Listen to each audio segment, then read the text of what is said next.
Mariner Books and HarperAudio present Stealing, a novel by Margaret Verble, performed by Delanna Studi.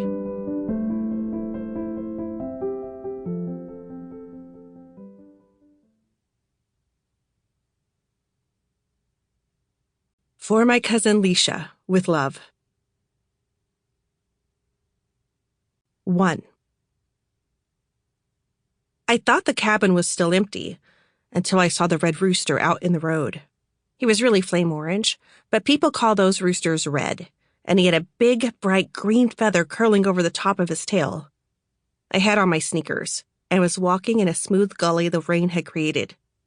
So I wasn't kicking gravel or making any kind of noise, and he didn't look up from his pecking until I was close on him. Then he cocked his head to the side and looked me over, slit-eyed. It was March. I hadn't been down that road since fall, and by the tilt of the rooster's head, it was clear to me he'd been around some time, maybe all winter. He owned that territory, or at least he owned the chicken part of it, and he wasn't going to give ground scared or even in a huff. He lifted a foot, held it up in a claw for only a second, and then he walked off like he had business in the weeds he'd been meaning to get to all morning. I admired him for that. Mama always called the cabin the cabin. It was really more like a shack, but shack isn't a good word to describe where people live, particularly if they happen to be your kin. So when my great-uncle Joe lived there, Mama said it was Uncle Joe's cabin. And when he was killed, I still said it was Uncle Joe's cabin for a while, because I didn't forget him just because he was dead. Every time Mama and I visited Uncle Joe, he gave me a new and interesting rock to play with. He called them river stones and said that the Arkansas River had made them smooth and shined them up. But I never actually saw Uncle Joe go down to the river. He spent most of his time sitting in a rocker on his front porch. Next to his rocker on one side was a spit can, and on the other side was a brown paper bag with his bottle in it. Uncle Joe was sort of watery in the eyes, and he was black-headed and dark, like most of Mama's people. But he was the only one of them who lived close to us. I don't know why we lived off away from the rest of our family, but we did. And Mama told me, "Kit, this is my uncle, your grandmother's brother," more than once. I guess she did that because I was so young, she was afraid I'd forget it. She knew she was dying and probably wanted me to know who I belonged to before she left. Or maybe she had a feeling for the future and hoped Uncle Joe would rescue me and take me to her parents and sisters. He probably would have, too, if he could have stayed sober and alive.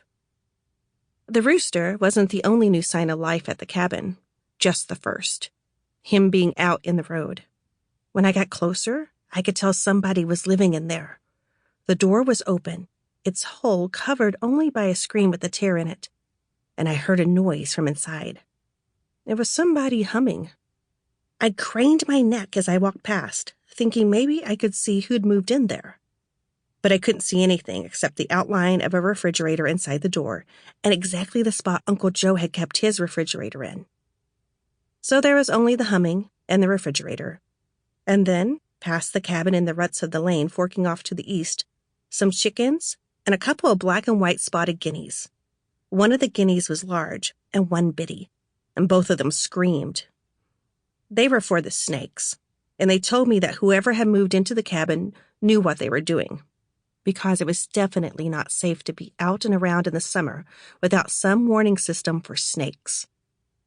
I always carried a stick to swing at the weeds whenever I got off the road into the pasture. But guineas work in the opposite direction.